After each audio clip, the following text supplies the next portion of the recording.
Dubi. Oh, sorry. Hello and welcome back to the Hotspot happening right here on DAESAKTV. In case you are just joining us, my name is Kelvin Mungai. Remember that you can watch us on DAESAKTV. We are live on YouTube and on Facebook, and you can also watch us live on DAESAKTV.com or on Signet. You can send us your feedback on any one of those two platforms, that is YouTube or Facebook, and we will be sure to sample some of your feedback at the end of the show. You can send us you can also send us your feedback on 23595 or on WhatsApp via the number on your screen. Now today's conversation is shaping up to be one of a kind, because I am joined on set by a lady, Hilda. And thank you for having me, Kelvin. I'm grateful to be here today. And talk about issues about politics exclusively concerning Kenyans right now, as we are a few months to general elections. There's the urge to talk about politics because we can't run away from politics. Indeed, it is one aspect of our country that affects each and every one of us. Well, if you wouldn't mind just telling us a bit more of yourself, like basically what you do is...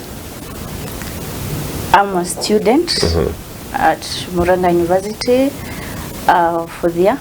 I'm taking bachelor's degree in mathematics and computer science. But I do have interest in politics. So during my part time, you see me walk around with a few politicians. I do also blogging about politics, and I'm open to ideas. I don't block my view to just one side of the politics. Or one side party. I'm a non-partisan. I just open my mind to everything. Okay, well, that is ideal for the kind of conversation that we'll be having today, because I feel like we need someone who does not have any political inclinations, because we will be looking at the story that is headlining the Daily Nation, and that is about Honorable Raila Odinga. But before we get into that, can I get your thoughts on the endorsement that happened during the Sagana 3 meeting? That is when President Uhuru Kenyatta endorsed Honorable Raila Odinga as his preferred candidate.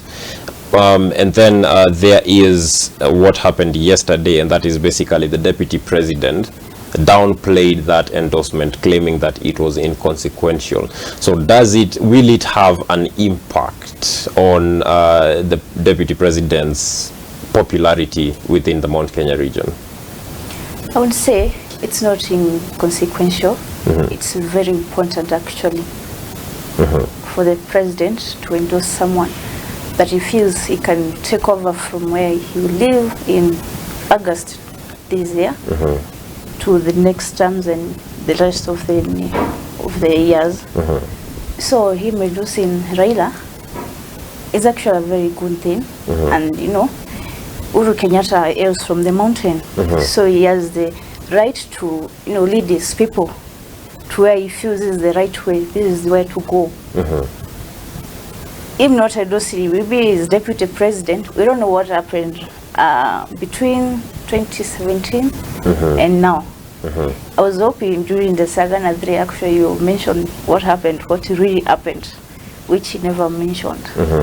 But maybe we hope he said you come and you will say what happened. Well, that was supposed to happen during the Sagana 3 meeting, and like you said, I, alongside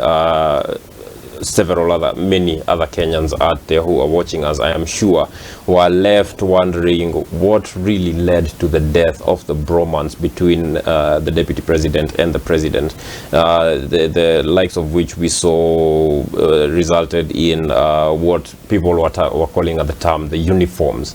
You remember when they were wearing matching suits and they were walking hand in hand into and out of State House as they were briefing the press. So I'm glad to know that I'm not the only one who still had questions after the meeting. Now, how will the endorsement of Honorable Raila Odinga and One Kenya Alliance joining the Azimio movement shape the political landscape ahead of the August 9th elections? Personally, I don't think Azimio needs One Kenya Alliance to propel through. One Kenya Alliance as Kalonzo Musyoka, as Gideon Moi, and Mother Karua, and where else? Those the ones you call they have the bigger faces in the coalition. So I think the only person we need there as Azimio is Gideon Moi to fulfill his father's will. Because the moment he remains there at Oka, or maybe not them joining Azimio, it's like a fallout. He may never get there to the presidency. First of all, Kalonzo has no influence. These are people that have been running since time, and you see their effect is not felt like that effect of Raila. Same to Nak, the Mother Karua. Yeah, he's an iron lady. He knows how to maneuver, but I think she feels she can do it alone. She doesn't like inviting people, but I'm happy this time they have joined her hands. They have come together. She has accepted that you need someone, to get somewhere. You don't need yourself alone. You need people. Yeah, so I don't think it will have an effect if they join Azimio or if they don't. I think Azimio are good to go. Okay. Before we talk about Honorable Kalonzo Musyoka and the terms that he has been labeled recently, him being as a kingmaker, now that you're here, let me get your opinion on this. What has been standing in the way of women, such as Charity Ngilu and Honorable Mother Karua, from ascending to the highest office in the land? As we all know, women in the past years have not been regarded like people who could lead. We have had politics left to men. Men are the ones who should lead. But in the recent years, we have seen many countries have women at higher positions. I do say, I'm sorry, but we Africans, we don't believe in ourselves. We wait for others to lead us. Like you see, after the US has a lady who is a vice president, we have seen women in Africa rise to power because they believe if a Western country can have a lady, why not us? Which is actually a good thing. We have seen Lady Justice. You've seen also the Chief Justice of Ethiopia is a lady. You've seen with the President of Tanzania. Yes, Samia Suluhu. Samia Suluhu. She's a lady. So I'm happy at the rate at which women are ascending to power. I think we need equal opportunity at the table. And do you think that what is happening directly across the border, that is the presidency of Samia Suluhu, do you think that has an impact on whether we as Kenyans change our perspective on women leadership? I think it has already changed. Because from what you can hear around, everyone wants to target a lady as their running mate. Because they've seen ladies can also deliver. She was the vice president before the late, yes, died. So that she took over. So it has an impact in Kenyans. We have ladies now. Like everyone campaigning, they want ladies on the table. They want ladies because actually we are the majority. And the moment we have ladies on the table, you can be able to gain a lot of votes. Yeah. So then it is a good thing that Honorable Raila Odinga has support from the Jeshi la Baba women. Yeah. Will they be able to achieve the goal that they have? That is the 27.5 million women who vow to vote for Honorable Raila Odinga. I believe it's possible. Very possible. Yeah. Well, that is interesting because we once had a guest seated right where you are, and these guests said that it will have no impact, but a lady says it is possible, so it is actually possible. Yeah, it is possible. Yeah. Now, Honorable Kalonzo Musyoka and his supporters and his allies have been pushing him to run for presidency. could we see his popularity within the Ukambani region dwindle like that of Honorable Musalia Mudavadi and Moses Wetangula did in Western, if he chooses to join Azimio la Umoja and be given a position of maybe a running mate? See, people like Kalonzo, Musyoka, people like Musalia Mudavadi and Moses Wetangula. These are people who have they scare people. They want to run for these seats, but in recent, even in their roots, they don't have that massive support. So I don't believe if he joins Azimio, it will affect the popularity that he has there, because actually the popularity of Kalonzo isn't that much in the Ukambani region. We have a rider from the Makindu, but when they're closed, he's very popular there. So I don't think it will have any effect, and if it has, it will be very insignificant. Yeah.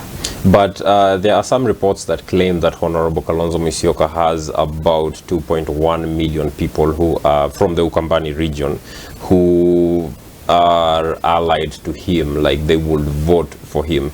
So are you saying that these 2.1 would dwindle, the figure would go lower if he were to join, resulting in his impact in the Azimio movement not being as great?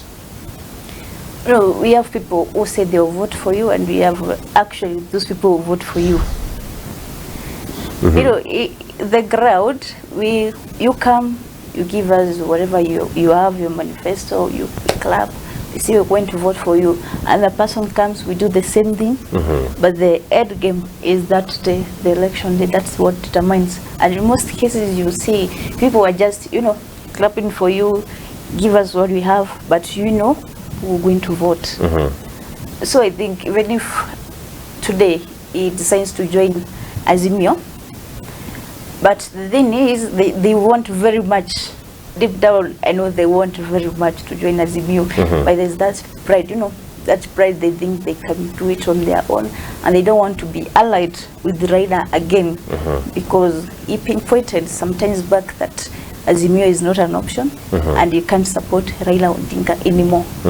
So I think that's what affecting, that's what delaying their move to Azimio. But I think they can't make it alone. They have to choose to join one coalition, either the Azimio or the UDA.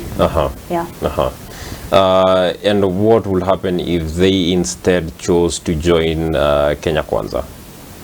If they choose to join Kenya Kwanza, I think that will be a blowback for Azimio. Because honestly, Kenya Kwanza has gained popularity across the country. Even if you see at the rallies, they have massive support. If actually those people are going to vote, because one thing I know, Mount Kenya region, they determine the winning party or the winning coalition. So if the people of the mountain really are going to vote, from the rallies that I've seen, they are massive in Kenya Kwanza rallies. But at the same time, in Azimio, the Azimio doesn't need a lot of votes from Central, because if they get their votes from the Western region, from Nyanza, from the Coast region and Nairobi, and a few from Central, I think they will carry the day.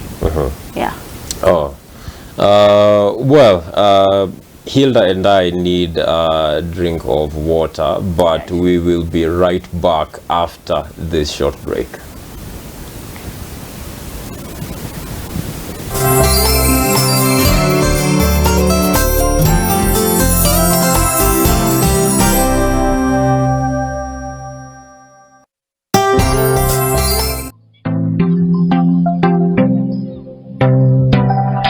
Do you desire to turn your house into a home? At Pinto Furnishings, we offer exquisite interior design solutions.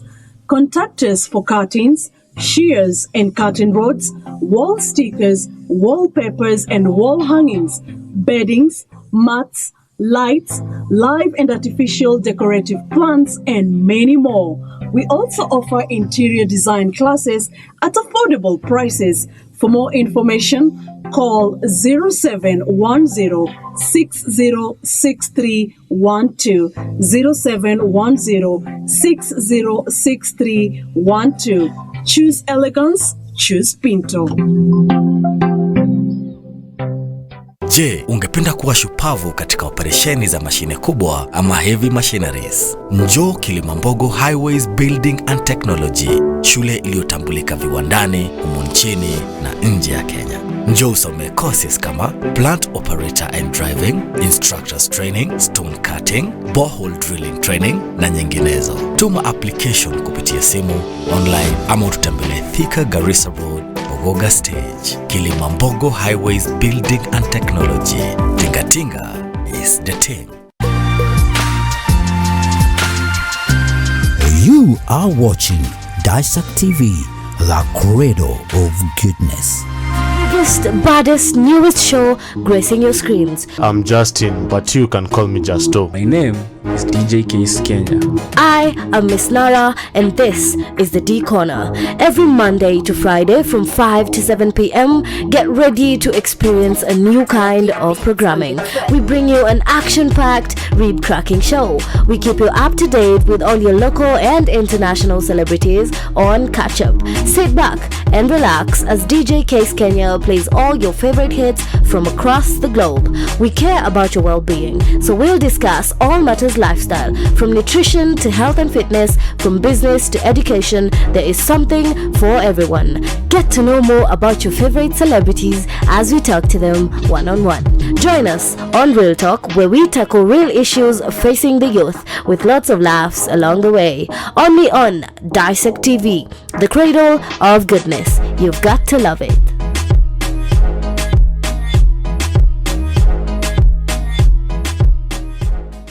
Culture constructs a sense of who we are as a society, as an individual, or as a nation. Whereas art influences society by changing opinions, instilling values, and translating experience across time and space. Art transforms the world. Join me, Boni Gaidori, as I bring to you the craft in art and culture. Only at DAESAKTV, the cradle of goodness.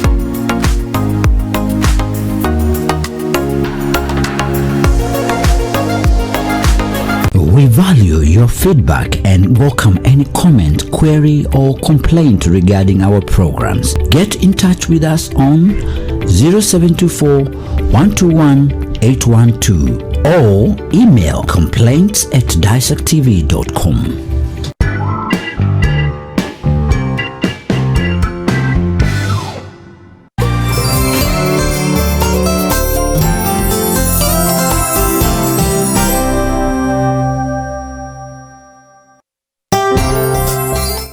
Back to the hotspot happening on the morning dew right here on DAESAKTV. In case you are just joining us, my name is Kelvin Mungai.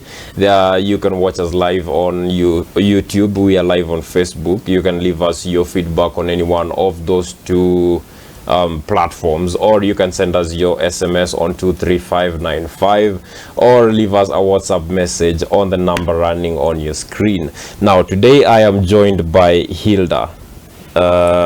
And we are looking at what is happening in the political arena.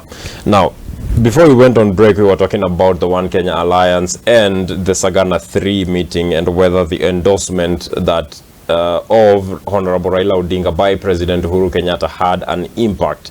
And now we are turning our attention to some of the stories that are in the headlines.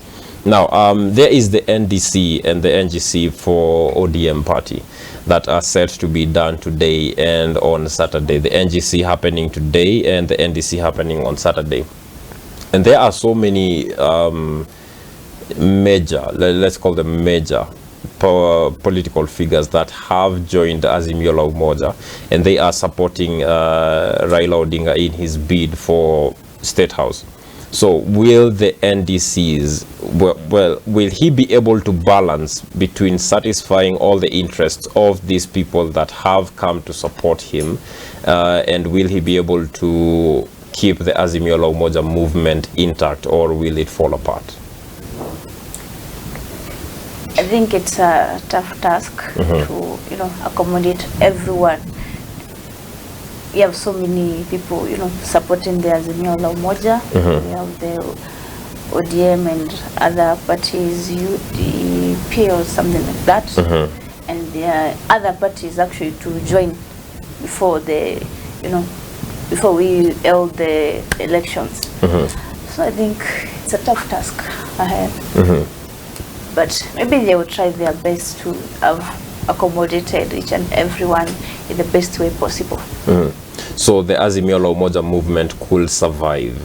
Yeah, it could survive. Oh, okay. Well, it is highlighted here that some of the people who are supporting him, some of the CSS campaigning for Mr. Odinga are Peter Munya, who was in agriculture. There is Ukuri Yatani, the National Treasury. There is Eugene Wamalwa for defense. There is Dr. Fred Matiang'i, the Interior Cabinet. Joe Moshero, ICT. Keriako Tobiko, Environment. Mutahi Kagwe, Health. James Macharia, Transport. And Raphael Tuju, who is without a portfolio. Now, there was... I think earlier on this month was when these public figures were supposed to quit their offices as public servants and now join the political field. So I do hope that Raila Odinga is able to manage the task that he is being faced with, and that he somehow manages to satisfy all the political inclinations, then the needs and the desires of the people supporting him, because these two alliances are shaping up the political landscape to be one that is very interesting. It's making for a very interesting period. And while we are still on the topic of Raila Odinga, there is this story. Is he a prophet or a project? Well, first of all, do you think that the Kenya Kwanza team is justified to label Honorable Raila Odinga as a state project? According to the Kenya Kwanza, Raila Odinga is a project which I actually disagree, because he has been there. It's not like he's just come up from nowhere. He has been there. So it's time that people have decided, maybe let's give him a chance to lead us. And he's been endorsed by the incumbent. It seems like he's a project, which is actually not true. The fallout of the president and the deputy president, it's where now the mix comes in, and the handshake, the opposition, shaking hands with the ruling party. Now it seems like it's a project. We actually think the handshake was of help to the country, because were it not for the handshake, I don't know what would be happening right now. Yeah, it was just like the Nusumkate of the sharing power, the prime minister and the president back in 2007. But this time it's not about sharing power, it's about creating peace for the people of Kenya. The handshake was meant for peace, nothing more. Because before, we went and shake his hands with Right Honorable Raila Odinga. He said he has a government already. So don't expect that you be the government. I have a government, I just want peace. And that is it. We have experienced peace since then. So I don't think he's a project. Okay. Yeah. And do you think that Honorable Raila Odinga abandoned some of his ideals after the handshake? Because before that, he was a critic and opposition to every government that came in place, and he played a key role in defending the citizens against the government. For instance, in the first term of the Jubilee-led administration, he was very, very vocal against the government's borrowing. And in the second term, he was quiet. And now that he's on the campaign trail, he is even defending the government's borrowing, which has resulted in the high cost of food commodities in the country. So is he still the same man, or has he had to transform into a different person to suit his political agenda? I think after the handshake, things just changed. You can't say it was the opposition anymore. it just was a masterpiece, directing the president, yeah, we can do this, yeah, we can do that. Because they actually realized that during the Jamhuri celebrations at Uhuru Park, when Uhuru said, this man helped me, do this thing, the renovation of Uhuru Park. It was part of the ideas that were given to renovate that place. So just directing, not like opposing now, giving ideas. If you good to go, if you can take it or you can leave it, I'm okay with it. Yeah. So is he then still the same person if he was working with the government? Is he still the same person that he was before the handshake? No, he's not the same person. I think he's become even a better person. Yeah. Better person? He's a better person right now compared to when he was the opposition. Every time he was against everything. Of course, when you're opposition, even if I see you're doing something good, I'll oppose it because I'm the opposition. Yeah. Okay. Is there if you can give a comparison of Raila Odinga before and after, in what ways has he become better after the handshake? That is before the handshake and after the handshake. I say it's just the peace that we have experienced as a country. Because if he was still the opposition, I believe there will be no peace to date. Yeah, between the people of Western Nyanza and these people of this side. Yeah. So I think, but he has changed. But I think he deserves a chance. Because they say he look at the record that people are keeping, so that we know who take that seat or who doesn't deserve it. If you look at the record of Raila, he has been very instrumental in some of the things that we as Kenyans we are enjoying, devolution. He fought for devolution. He fought for free education. It was introduced in 2003, but it was implemented in 2010 when he was the Prime Minister. A lot of things have changed because of him. I believe he's a man of his words. Yeah. And what are your thoughts on how advanced he is in age? Because he is now 77 years old, and there are some people who are viewing this advancement in age as a liability. Will he be able to rule the country? And there are those who claim that it is an added advantage because he's been tested and tried over the years and he's proven to be true. So is his age a benefit or is it a detriment to him? I think to me age is just nothing. You could be at 20 in your 20s and still beat someone at their maybe 40s. It's about the knowledge that you have and the qualities that you have. We have presidents who are even, I think, older than him, and they lead their country very well. So I think for him, age is just nothing. He's good to go if he can actually lead the country. I don't think age will be a factor that people are considering. Yeah. Well, there is this statement that is made by the writer, that is Ibrahim Oruko and Onyango K. Onyango, who wrote the article on Odinga, rebel with a cause, who became a darling of the state. And he says that he ran on the platform of reforms in 2007, 2013 and 2017, and he is now going to run on the platform of unity and economy. Are these things the same? Unity and economy and reforms, are they the same? Would you think that he would need to change his strategy? Is he better defined by reforms than by economy and change, or are they one and the same thing? I think they're one and the same thing.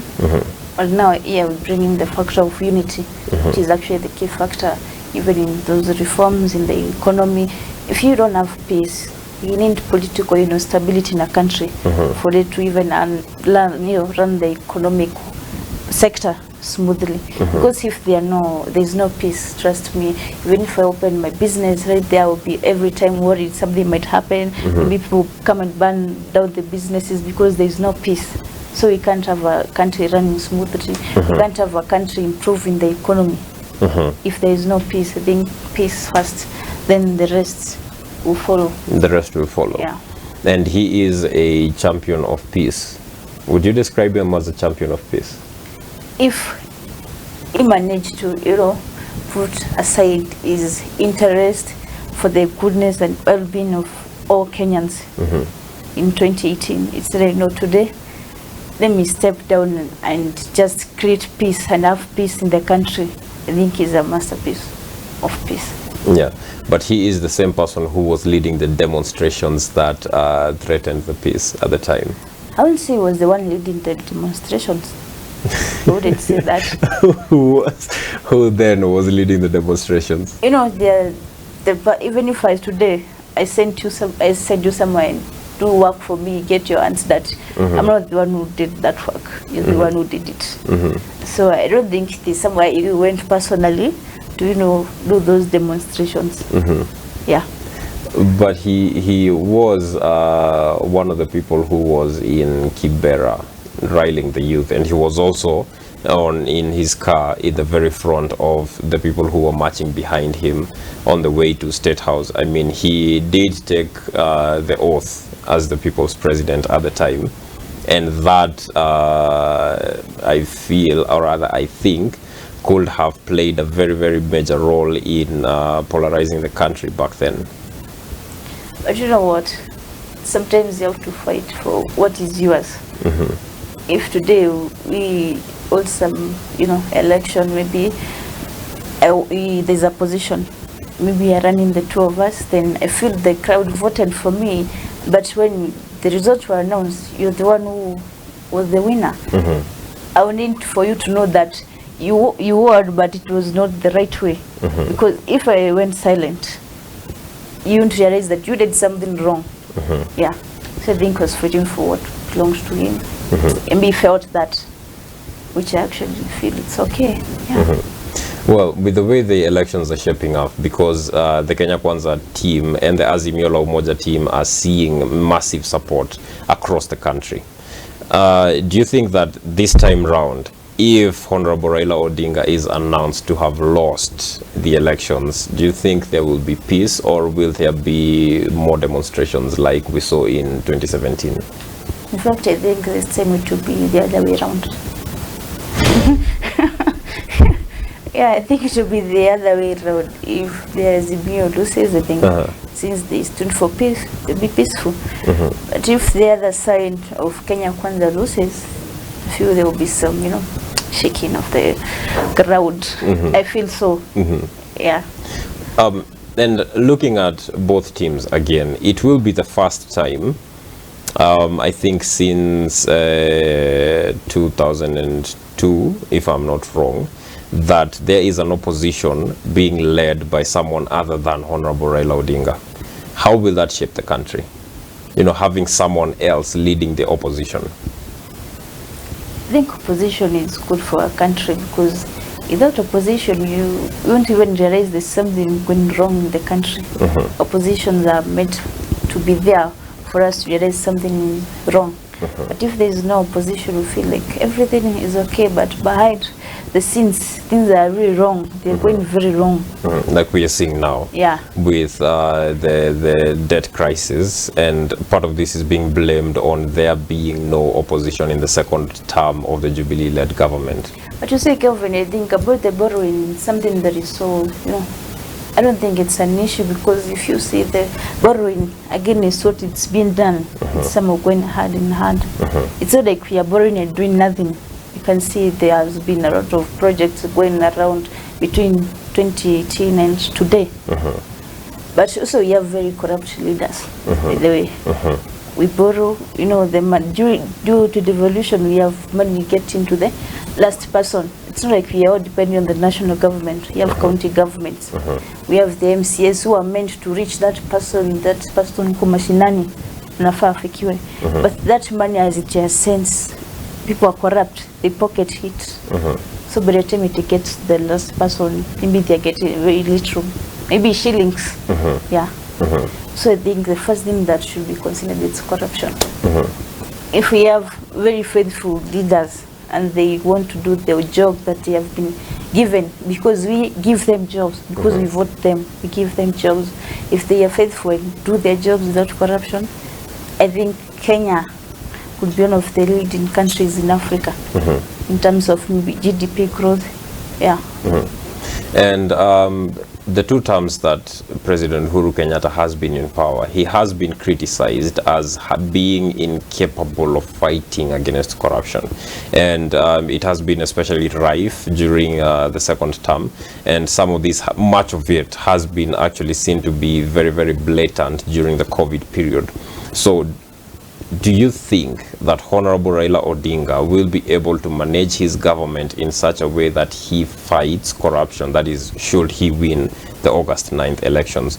Is he the man who will finally bring about change in the war against corruption? Yes, I think he's capable of managing corruption in Kenya. Because you say you don't preach water when you drink beer. I think he's a man who has been, out of those corruption cases or what, such things. So I think he's capable of managing the corruption. At least, not all of it, but he can find a way of minimizing the corruption rate in Kenya, because actually it is very, very, everyone is corrupt. Nowadays, everyone, to be honest, is corrupt.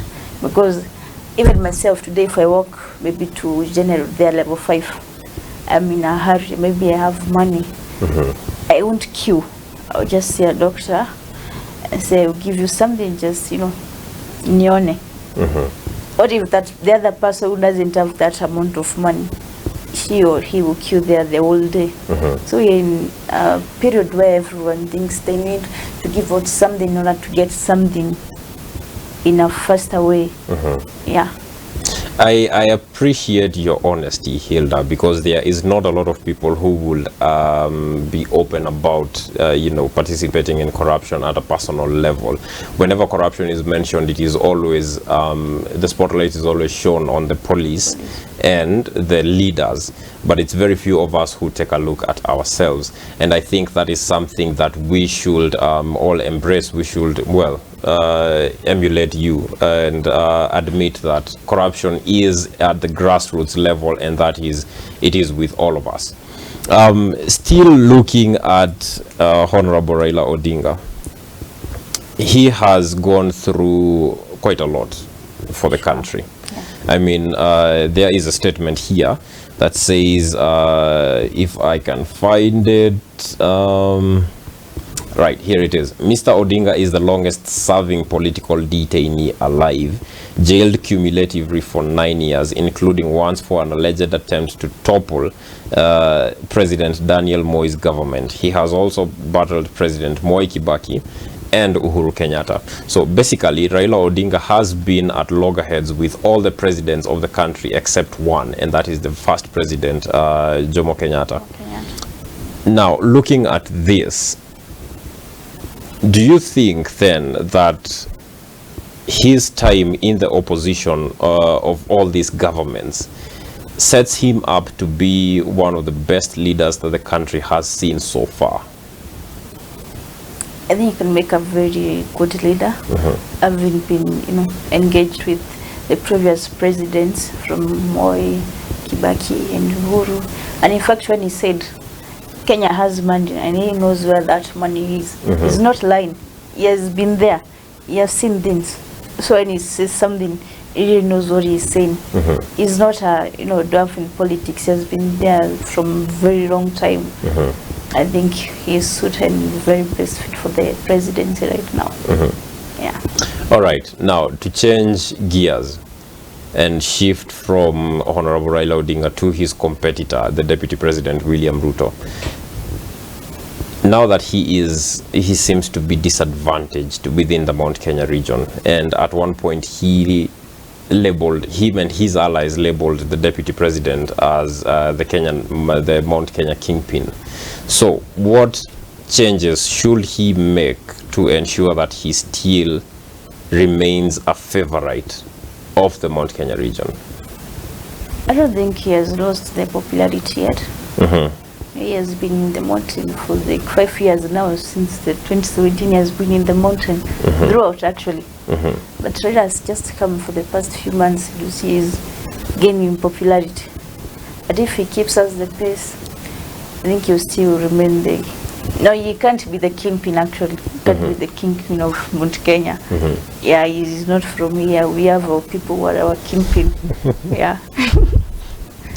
Okay, and will this change if, well, if the deputy president picks someone who is not from Mount Kenya to be his running mate, then will his popularity within the Mount Kenya region dwindle, or will it remain as is? I mean, are we, the Mount Kenya people, allied to the deputy president because there is a possibility of a running mate being chosen from Mount Kenya, or are we with him because of his personality? Sorry? Well, are we with, does the support that deputy president is seeing from Mount Kenya region, is it based on whether he chooses a running mate from the Mount Kenya region, or is it based on how popular he is within the Mount Kenya? I mean, is his personality? Let me tell you, Kelvin, to be honest, both the Raila Odinga and Ruto, William Ruto, I'll enjoy that, you know, popularity, because the people of mountain believe the running mates will be from the mountain. If they happen to pick someone who is not from the mountain, that day, even people to go to vote, you won't see people go voting. They won't. Because people of Mount Kenya, they believe, you know, if our person is not there, then what are we going to vote? That's why even you see people registering to be voters. We don't have people registering because we don't have our people who are vying this time. We don't have our person. So they believe the running mate should be a person from within the region. Otherwise, I'm telling you, their popularity will be no. Both. That applies to both of them. Yeah. Oh, well, that has been Hilda's opinion. It is an interesting one. Before we leave, Hilda, kindly make your final submissions to whoever is watching you. I would like to say politics is a too serious thing to be left to the politicians. It's high time everyone gets to know what politics is, gets to know what has been happening in the past years. That's why in the second and three, Uhuru Kenyatta was very clear. The young people, they need to sit down and be told what happened in the past, not just today. You know, wake up, it's just see things. We don't know what happened for those things to happen. So I think it's time people get interested in politics. Turn on to politics, so politics will turn you on. Yeah. Thank you so much for that, Hilda. We have come to the end of the Hotspot segment today, but Wairimu Mogo will be coming up in a short while with the Swahili team, and they will be having a discussion on Let's Talk with Wairimu. My name is Kelvin Mungai, and after the Let's Talk segment, Wairimu and I will come back here to sample some of your feedback that you've been leaving us on our social media platforms. Please do stay tuned.